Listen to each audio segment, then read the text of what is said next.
Ìbà ooo alájà òní mojúbà kí ibà mi kọ́ mọ́ ṣe ìbà lọ́wọ́ Olódùmarè. Olá pessoal, Iyamola aqui com vocês novamente.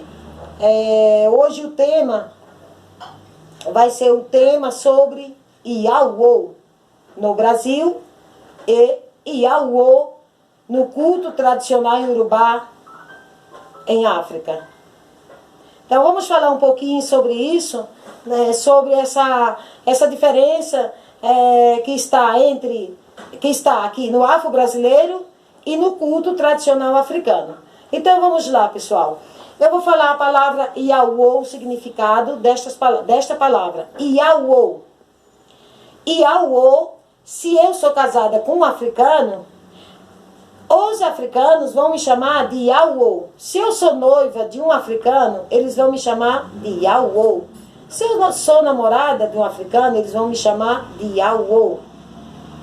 Mas, quando um noviço em África entra em reclusão, uma pessoa entra em reclusão para se iniciar, ele já estudou orixá, já aprendeu desde pequenininho.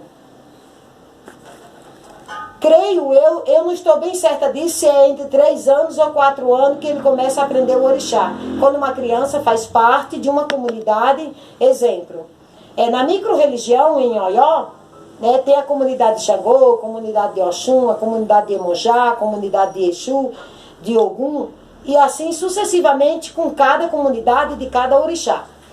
Então os filhos dos sacerdotes, eles são ensinados a partir entre os 3 anos em diante ou os 4 anos. Ponto. Eles começam a aprender a jogar, aprender a cultuar. Isso leva 20 anos.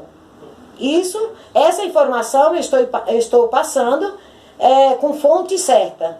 É com a fonte certa que eu estou passando essas informações. Então, uma criança começa a estudar orixá, praticar orixá desde pequeno. Começa a estudar o Iri de Logum, o oráculo dos 16 búzios, de pequenininho. Então, ali o sacerdote vai ensinando ele a jogar. Também vai ensinando esta criança ela a aprender sobre o culto, a montar um ebó. Quando eu digo ebó, estou dizendo oferenda, porque a palavra ebó em Yorubá quer dizer oferenda. Um ebó a Odum, uma oferenda a orixá, né? E, ponto, essa criança vai aprendendo. Ela leva 20 anos para ela aprender. Quando essa criança já cresceu e ela vai ser iniciada, ela escolhe, ela quer ser iniciada, pronto.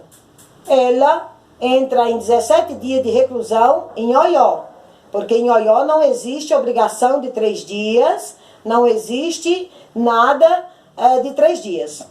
E sim, a reclusão é 17 dias para iniciar-se orixá. Isso na micro-religião, no culto, Essim Orixá e Bilé. Alafim Oió, Essim Orixá e Bilé. São 17 dias. Tá? Então, essa pessoa seja um estrangeiro ou seja uma pessoa de lá. Quando ele inicia, que sai, terminou os 17 dias, terminou a iniciação, essa pessoa ela é apresentada a toda a comunidade, né? Então, o pessoal da comunidade, dependendo do orixá no qual a pessoa se iniciou, eles dizem, Iauô, Iauô. Eles dizem que essa pessoa fez um pacto com o orixá, casou-se com o orixá, ponto, só isso. Só que dentro do diáspora, no Brasil, no afro-brasileiro, o Iauô, ele inicia, e quando ele termina a sua iniciação, porque na época que eu me iniciei foi 21 dias, que eu fui iniciada no afro-brasileiro, no Queto, e foi 21 dias de roncó, como fala no afro-brasileiro. Ponto. Então, esse noviço que entrou para o roncó e iniciou, ele, a partir dali, ele é chamado de um Iauô. E isso está sendo compreendido no Brasil, que um Iaô, ele não pode nada, ele não pode aprender, ele não pode ver uma feitura, ele não pode praticar um ebó, ele não pode praticar nada, ele não pode aprender. Mas o mais estranho disso tudo, que quando essa pessoa, que esse noviço, iniciou dentro do diáspora no afro-brasileiro, quando ele faz 7 anos, completou 7 anos, ponto, ele pode tomar, como chama aqui, no nosso país, no diáspora, no afro-brasileiro, ele pode tomar a obrigação de 7 anos.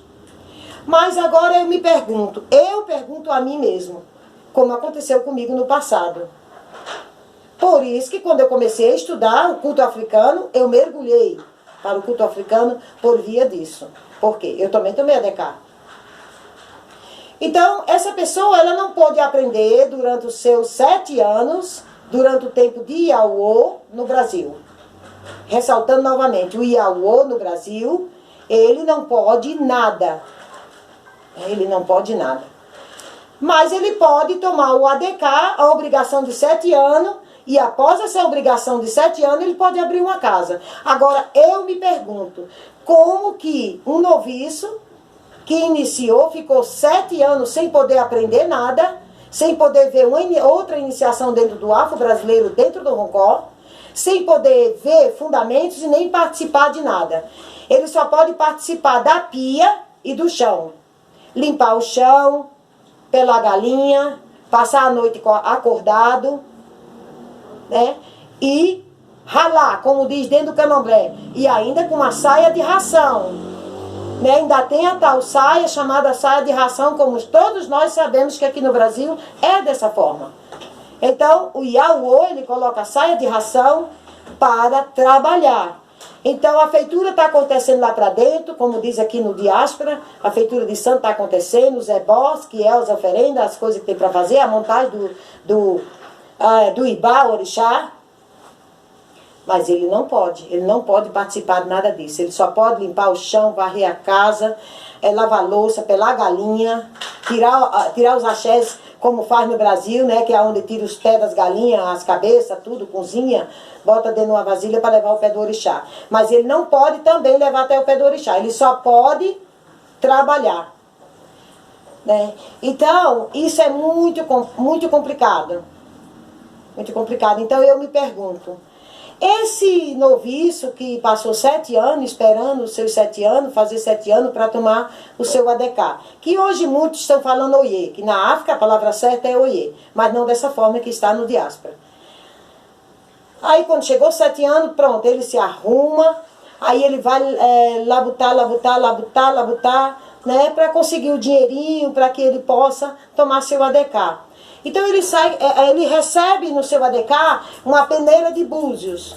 Uma peneira, que ali vai um adijá, como é chamado no Brasil, vai os 16 búzios, vai a navalha e mais alguma coisa, que eu já nem me lembro mais. De tantos anos já, que tem 40 anos que eu fui iniciada no afro-brasileiro. Ponto. Deu o ADK, ele recebeu a peneira, com aqueles apretextos ali dentro. Agora, eu pergunto para mim mesmo, como que ele vai iniciar uma pessoa se ele não pôde aprender durante os seus 7 anos? Como que ele vai iniciar uma pessoa se ele não pôde aprender a montar um ibá? Exemplo, Oxum, Oyá, e assim sucessivamente com cada ibá, cada orixá. Como que ele vai saber? Porque ele não pode ter ensinamento, ele não pode aprender. Ele não pode ver uma iniciação, que aqui no Brasil chama feitura de santo. Ele não pode ver fazer o santo.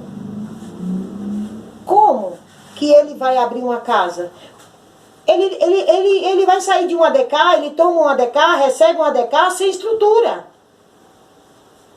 Sem uma estrutura de conhecimento. O que acontece? Eu sou uma pessoa que eu gosto da verdade. Eu gosto muito sobre uma coisa que tenha sentido, com grande sentido e grande lógica. Então, se ele não pôde aprender durante 7 anos, como que ele vai se virar para abrir uma casa? Não, ele abre a casa. E como que ele vai se virar para jogar? Porque até mesmo porque dentro do culto africano o jogo ele é muito extenso. É muito extenso. Tem Itãs de Oduns, tem as histórias, a passagem do orixá na terra, fala muitas coisas, tem muitas denominações sobre os Itãs de Odum. Tá, tudo bem. Esquece o Itã, esquece o Odum, porque nós estamos no Brasil, não na origem. Mas no diáspora não tem os 16 búzios? Tem. O Pai de Santo sabe, as caídas sabe. Então, e por que que esse Iauô, esse noviço, não pôde aprender durante os 7 anos? E por que que ele pode tomar uma DK sem ter aprendido? Será que tem segurança uma pessoa se entregar nas mãos de uma pessoa que passou 7 anos lavando o chão, limpando o chão, pelando galinha, cortando galinha a noite toda numa pia com a saia de ração? Será que ele vai ter estrutura para dar conta da vida espiritual de uma pessoa que o procure depois do ADK dele? Ao meu ponto de vista, não tem. Então a situação cada vez mais vai piorando dentro do afro-brasileiro.